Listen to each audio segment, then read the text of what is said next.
Mary Tyler Moore. Mary Tyler Moore dazzled us with her dancing. 3, 4, 5, 6, 7, 8. Made us keel over in laughter. I usually look so much better than this. Mary Tyler Moore's radiant smile and warm on-screen persona won hearts across America during the peak of her career. Whether on television or in film, she had a captivating charm that left an indelible impression on her audience. Yet as her star rose higher, the demands of fame began to eclipse the simple yet significant aspects of her life. As she climbed the ladder of success, the bonds with her son, her family, and her own well-being began to fray. Tragically, she realized the extent of these losses only when it was too late, and by the end of her days, she had become a mere shadow of the vibrant woman she once was. But behind the camera, there were secrets and stories from her life that many never knew.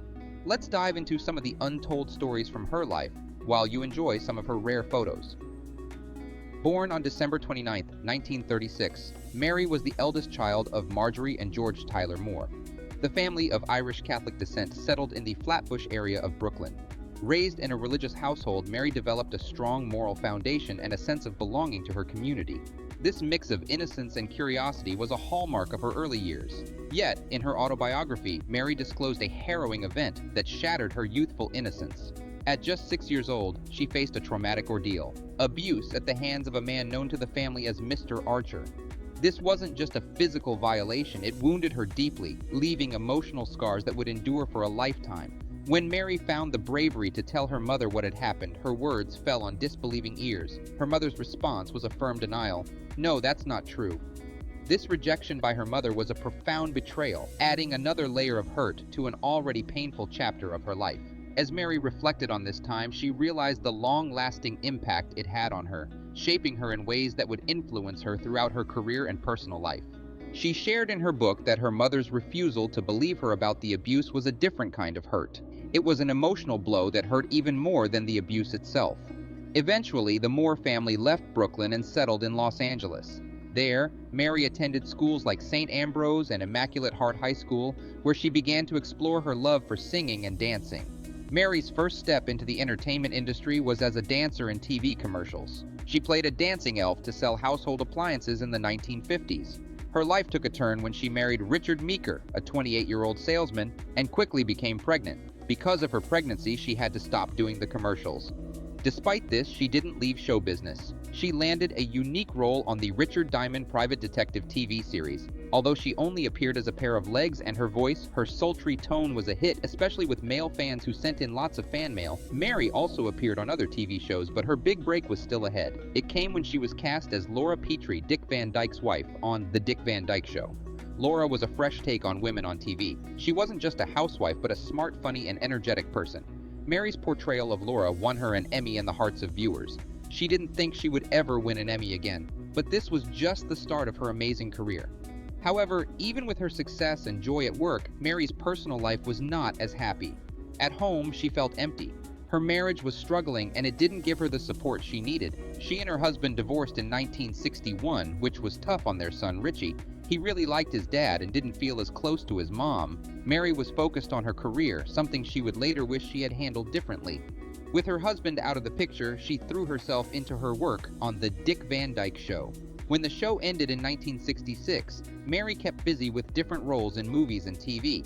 She was in musicals like Thoroughly Modern Millie and thrillers like Run a Crooked Mile, but her career didn't take off again until 1970.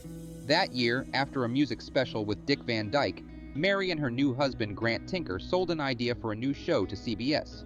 The Mary Tyler Moore Show was a comedy about a single woman working in a news office with Ed Asner playing her boss, Lou Grant. The show was a hit and matched well with the ideas of the women's movement at the time. It showed viewers a strong and independent woman focused on her work, not just on getting married and having a family. Over its 7 years, the show won a whopping 29 Emmy Awards, and Mary won 3 of those for being an outstanding lead actress. Despite the glow of her television success, Mary Tyler Moore's personal world was cast in stark contrast to the laughter and applause that filled her professional life. As an adult, her son Richie lived a separate life, one that Mary, deeply engrossed in her career, was not a significant part of. She cherished her time on set, yet remained unaware of the shadows that would soon fall over her. In 1980, amidst what could have been another peak in her already stellar journey, Mary's life was struck by a profound tragedy. The loss of her son, Richard, an event that would forever mark the most sorrowful chapter in her story. Richie Meeker's death was as sudden as it was heartbreaking. His hobby of collecting guns led to a fatal mishap that no script could have foreshadowed. While handling one of his firearms, a devastating accident occurred, and he shot himself. Mary was gripped by disbelief. The reality that her only child was no longer alive seemed an impossible truth to grasp. Tears did not come at first. Instead, she experienced intense spasms of grief, a silent testament to a pain too deep for words, a maternal heartbreak that echoed through the emptiness left in her son's absence. Mary wrote about her feelings for her son in her book. She imagined seeing him off stage as a young boy while she was filming The Dick Van Dyke Show, wishing she could go back to those moments and hold him again, making every second count.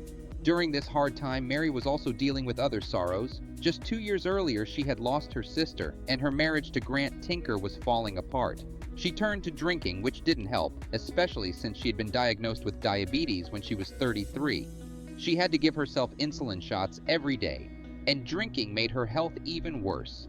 But then Mary found love once more with a doctor who had treated her mother.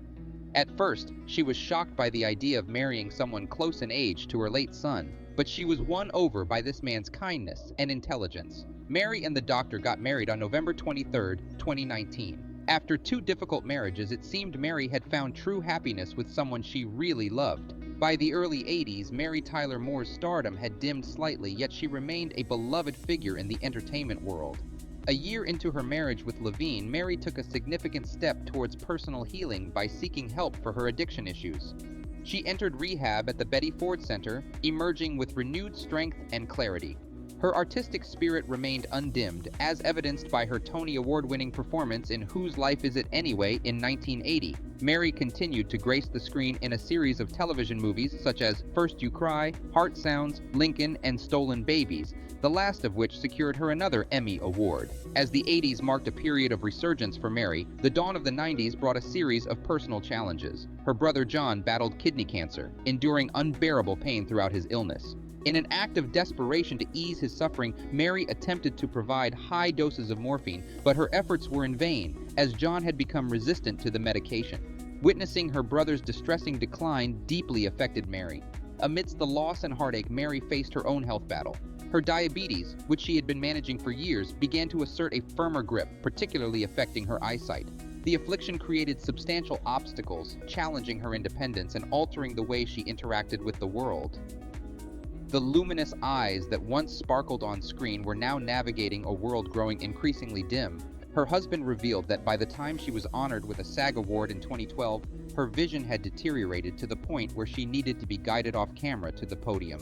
Sadly, in January 2017, the world bid farewell to Mary Tyler Moore. She passed away at the age of 80, her departure signaling the end of an influential chapter in television history. Mary's legacy, however, extends beyond her on-screen roles. Her dedication to diabetes awareness and her role in shaping the depiction of women on TV are enduring contributions that resonate even today. Mary's life story is a source of inspiration, a reflection of her own philosophy, to embrace life's challenges, to learn from mistakes, and to grow through adversity. Her bravery and resilience remind us that it's through facing our struggles that we find our strength. As Mary herself said, "Take chances, make mistakes, that's how you grow. Pain nourishes your courage. You have to fail in order to practice being brave."